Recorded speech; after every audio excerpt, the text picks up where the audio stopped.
মাঝে মাঝে আল্লাহ আমাদেরকে দুঃখ কষ্ট দিয়ে পরীক্ষা করতে চান, এগুলো আমাদের জন্য খারাপ নয়। এই দুঃখ কষ্ট বিপদ আমাদের কোমরকে সোজা করে, আমাদের পায়ের মাটিকে শক্ত করে। চিল্লায় বলেন ঠিক কিনা? প্রতিকূল পরিবেশে কিভাবে বাঁচতে হয় এই দুঃখ কষ্ট আমাদেরকে শিখায়। এজন্য মুমিন বান্দার বৈশিষ্ট্য হচ্ছে দুঃখ কষ্ট বেদনা জ্বালা এগুলোতে সে আপসেট হয় না, সে হাল ছেড়ে দেয় না, সে ভরসা রাখে একজনের উপর। চিল্লায় বলতে হবে তিনি কে? কারণ মুমিন জানে রাত্রি যত গভীর হয় অন্ধকার তমানিসা ভেদ করে সুবহে সাদিক হয়। মুমিন জানে গর্ভবতী নারীর পেটের ব্যথা যেই দিন বাড়তে থাকে ওই দিনই নতুন মেহমান আগমনের সময় ঘনাতে থাকে। মুমিন জানে তার জীবনে দুঃখ কষ্ট বিপদ যত বাড়তে থাকে সুখের দিন কাছে আসতে থাকে। এজন্য মুমিনের হারাবার কিছু নেই। ফাইন্না মাআল উসরি ইউসরা, ইন্না মাআল উসরি ইউসরা। নবী হে, কষ্টের পরেই আছে আনন্দ, দুঃখের পরেই আছে সুখ। আপনি সমস্যায় পড়েছেন, ওই সমস্যার সমাধানও আছে না নাই? এই পৃথিবীতে এমন কোন সমস্যা আছে যেটা সমাধান নাই? কথা বলেন। সমস্যা তৈরি করেছে কে? আবার সমাধানও দিয়েছে কে? আল্লাহ doesn't create a lock without its key. আল্লাহ কখনো চাবি না বানাইয়া ওইটার তালা বানায় নাই। কথা কন। তালাও যেহেতু আছে ওই তালার চাবিও বানিয়েছে কে? মা আনজালাল্লাহু দাআন ইল্লা আনজালাল্লাহু লাহু শিফা। আল্লাহ দুনিয়ায় এমন কোন রোগ পাঠায় নাই যেই রোগের ঔষধ বানায় নাই, এমন কোন রোগ নাজিল করে নাই যেই রোগের কোন চিকিৎসা বানায় নাই, হয়তো সেটা আবিষ্কার হয় নাই। অনেকে ক্যান্সারের কথা বলতে পারেন যে হুজুর ক্যান্সার এমন রোগ, এই ক্যান্সার তার নাই কোনো অ্যানসার, কিন্তু বিজ্ঞানীরা বলতেছে এটারও অ্যানসার আবিষ্কৃত হচ্ছে। সুবহানাল্লাহ কইবেন না? কিছু কিছু ক্ষেত্রে হয়েও গিয়েছে। এজন্য দুঃখের পরেই আছে সুখ, কষ্টের পরেই আছে আনন্দ। এই দুনিয়াটাই এরকম, কষ্টের পরই আনন্দ। দেখবেন তারাবির নামাজ 20 রাকাত পড়তে কষ্ট লাগে না? কোমরে ব্যথা, হাঁটুতে ব্যথা, কিন্তু 20টা রাকাত যখন শেষ করে মসজিদ থেকে বের হই একটা আনন্দ আছে না নাই? কষ্ট করে পরীক্ষার জন্য প্রিপারেশন নিলেন আপনি কয়েক মাস, কিন্তু ফলাফল যখন ভালো হয় তখন একটা আনন্দ আছে না নাই? সারাদিন রোজা রাখলেন রমজানে, কি কষ্ট, তৃষ্ণায় গলা ফেটে যায়, কিন্তু ইফতারির সময় যখন রুহাবজা শরবতটা খাই কেমন লাগে? একটা আনন্দ আছে না নাই? এজন্য আল্লাহ বললেন ফাইন্না মাআল উসরি ইউসরান, ইন্না মাআল উসরি ইউসরা। ও নবী, কষ্টের দিন মক্কায় অল্প কিছু দিন, মদিনাতে আনন্দের দিন অপেক্ষা করছে। আমাদের জীবনে যদি দুঃখ কষ্ট আসে আমরা ধৈর্য ধরবো, তাওয়াক্কুল করবো একজনের উপর, তিনি কে? কারণ আমরা বিশ্বাস করি কষ্টের দিন এটা চিরকালের জন্য নয়, সামনে আনন্দের দিন আমাদের জন্য সেট করে রেখেছে কে? বিপদে পড়লে ডাকবো কারে? আমাদের অসুস্থতাকে সুস্থতায় পরিণত করে দিতে পারে কে? চাকরির জন্য পাগল পারা, চাকরি নাই, চাকরির ব্যবস্থা করে দিতে পারে কে? বিদেশে যেতে মনে চায়, পাসপোর্ট দিয়ে রেখেছি, ভিসা নাই, ভিসা লাগায় দিতে পারে কে? কিন্তু আমরা দুঃখ কষ্ট বেদনা কিছু একটা হইলেই সবার আগে আল্লাহরে শেয়ার করার আগে ফেসবুকে শেয়ার মেরে দিই। আছে না নাই? আপনাদের ফেসবুকে অ্যাকাউন্ট আছে নাকি? কার কার আছে দেখি?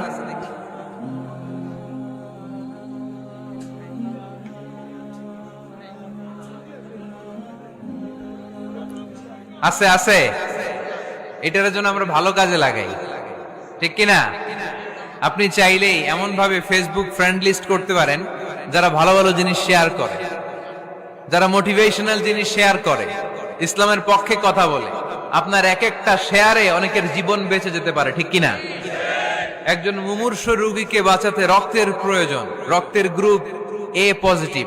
যারা রক্ত দান করতে আগ্রহী তারা এই নাম্বারে যোগাযোগ করুন। ফেসবুকে মাঝে মাঝে এরকম নিউজ আসে না নাই? আপনি just you put down in share, শেয়ারের মধ্যে একটা পুট করে দিলেন, একটু শেয়ার মেরে দিলেন, ছড়িয়ে পড়লো হাজার হাজার ফেসবুক ফ্রেন্ডদের কাছে। তাদের অনেকে ব্লাড দিতে আগ্রহী, সে তাড়াতাড়ি যে সেখানে ব্লাড ডোনেট করে আসলো। আপনার একটা শেয়ারের কারণে বেঁচে গেল অনেকগুলো প্রাণ। চিল্লা এখন ঠিক কিনা? রক্তদানের মতো শ্রেষ্ঠ ইবাদত হতে পারে? আমরা মনে করি শুধু জিকিরি ইবাদত, আমরা মনে করি শুধু নামাজি ইবাদত। রক্তদান, এক ব্যাগ রক্ত থেকে অনেক মানুষকে বাঁচানো যায়। এর মধ্যে আছে হিমোগ্লোবিন, এর মধ্যে আছে প্লাটিলেট, আছে প্লাজমা। রক্তে একটা উপাদান আছে প্লাজমা, নাম শুনছেন? আগুনে পোড়া রোগীকে বাঁচাতে প্লাজমা লাগে। হসপিটালের বার্ন ইউনিটে যেয়ে দেখবেন মানুষ কিভাবে চিল্লায়। নুসরাত নামে একটা মেয়ে মারা গেল না, এক বদমাইশের কবলে পড়ে মারা গেল না? তাকে আগুন জ্বালিয়ে দেওয়া হয়েছিল তার গায়ে, তার প্লাজমা গুলো জ্বলে গিয়েছিল। আগুনে পোড়া রোগীর যে কি কষ্ট, একটু দেখার জন্য হসপিটালের বার্ন ইউনিটে যাবেন, দেখবেন যে কি কষ্টে আছে তারা। এই প্লাজমা গুলোকে অনেক সেন্টিগ্রেড তাপমাত্রা নামিয়ে ঠান্ডা করে দেহে পুশ করা হয়। আপনার এক ব্যাগ রক্ত থেকে প্লাজমা আলাদা করা হবে, প্লেটলেটস আলাদা করা হবে, হিমোগ্লোবিন আলাদা করা হবে, শ্বেতকণিকা, লোহিত কণিকা আলাদা করে অনেকগুলো মানুষ বেঁচে যাবে। এজন্য ফেসবুক থাকাটা দোষের কিছু না, তবে ভালো কাজে আমরা ব্যবহার করব, ঠিক কিনা? আপনার ফেসবুক শেয়ারিং আপনার জান্নাতি বানাতে পারে, আর আপনার ফেসবুক শেয়ারিং আপনার জাহান্নামের লাকড়ি বানাতে পারে। চিল্লায় বলেন ঠিক কিনা? So the decision is yours. সিদ্ধান্ত আপনাকে নিতে হবে, আপনি কিভাবে করবেন। যে কোনো বিপদে ওয়া ইলা রাব্বিকা ফারগাব, কোন দিকে মনোনিবেশ না করে কার দিকে মনোনিবেশ করব? যে কোনো বিপদ আপদ ফেসবুকে শেয়ার করার আগে শেয়ার করব কার কাছে? আমাদের যার যা লাগে আল্লাহ সবও যদি দিয়ে দেয়, আল্লাহর ধনভাণ্ডারের 1 ইঞ্চিও কমবে?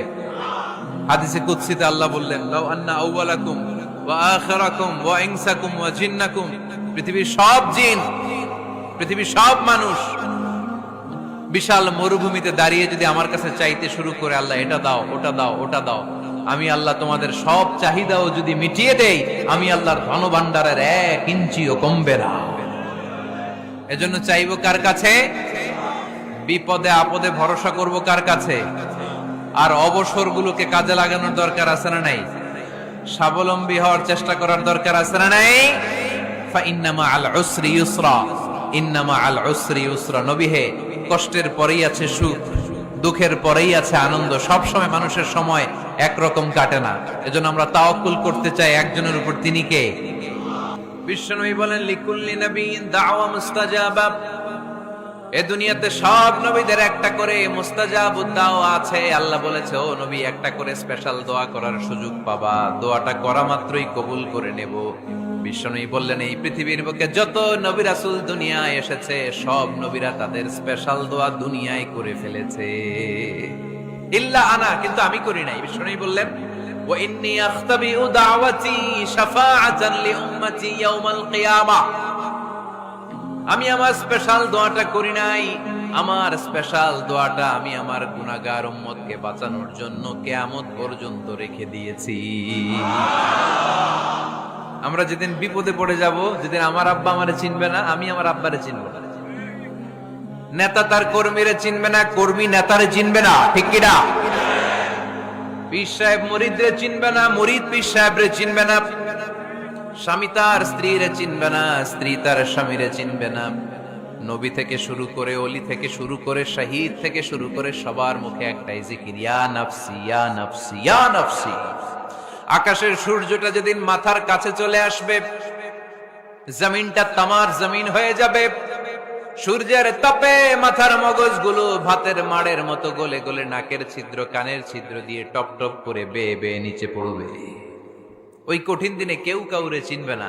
বিষ্ণু বললেন, ওই দোয়াটা আমি দুনিয়ায় করি নাই, আমি বদরের যুদ্ধে মার খেয়েছি, উহুদের যুদ্ধে দাঁত ভেঙেছি, আমি না খেয়ে পেটে পাথর বেঁধেছি। আমি যদি ওই দিন দোয়া করতাম, আল্লাহ দোয়া কবুল করে নিত, জান্নাতি খাবার দিয়ে দিত, আমার মায়ের খাওয়া লাগতো না, তায়েফে আমার রক্ত ঝরতো না, দোয়া করলেই কবুল। কিন্তু ওই দোয়াটা আমি দুনিয়ায় করি নাই, ওই দোয়াটা আমার জন্য, আপনার জন্য, আমাদের জন্য বিশ্বনবী জমা রেখে দিয়েছে। এজন্য বিশ্বনবীর চিন্তা আর আমাদের চিন্তা এক চিন্তা না, বিশ্বনবীর পুরা উম্মতের চিন্তা। কিয়ামত পর্যন্ত যত মানুষ আসবে সবাই আমার উম্মত, না জানি তাদের নসিবে কি হয়ে যায়। এই চিন্তার বোঝা বিশ্বনবীকে কাবু করে ফেলেছিল। আল্লাহ বললেন, নবী, নো টেনশন, কোনো টেনশন নাই, আপনার এই চিন্তার বোঝাকে আপনার পিঠ থেকে আমি আল্লাহ নিজ দায়িত্বে সরিয়ে নিলাম। এজন্য আল্লাহ বললেন, আলাম নাশরাহ লাকা সাদরাকা ওয়া ওয়াদা'না আনকা বিজরাক আল্লাযী আনকাদা যাহরাক। যেই চিন্তার বোঝা আপনাকে কষ্ট দেয়, যেই চিন্তার বোঝা আপনারে পেরেশান করে তোলে, আপনার পিঠ থেকে ওই চিন্তার বোঝা নবী আমি সরিয়ে নিলাম। কি দিয়ে সরিয়ে নিল? কোরআনের আলো দিয়ে। আওয়াজ করে বলতে হবে, কি দিয়ে? বিশ্বনবী মক্কায় দেখতেন মূর্তির পূজা হয়, আল্লাহর ঘরের ভিতরে 360টা মূর্তির পূজা। বিশ্বনবী দেখতে পেলেন দুর্বলের উপরে সবলের অত্যাচার। বিশ্বনবী দেখতে পেলেন নারীদেরকে অত্যাচার করা হয়।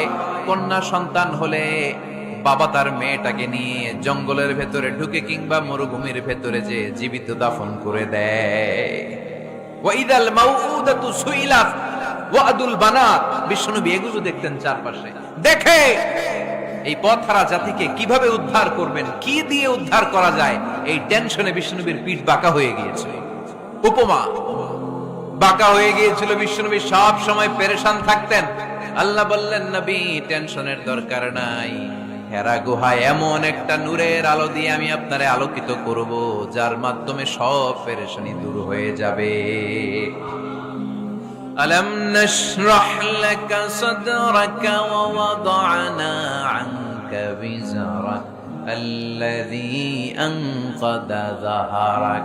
আপনাকে পেরেশান বানিয়ে দেয় এরকম সব চিন্তার বোঝা আমি আল্লাহ সরিয়ে নিলাম। সুবহানাল্লাহ।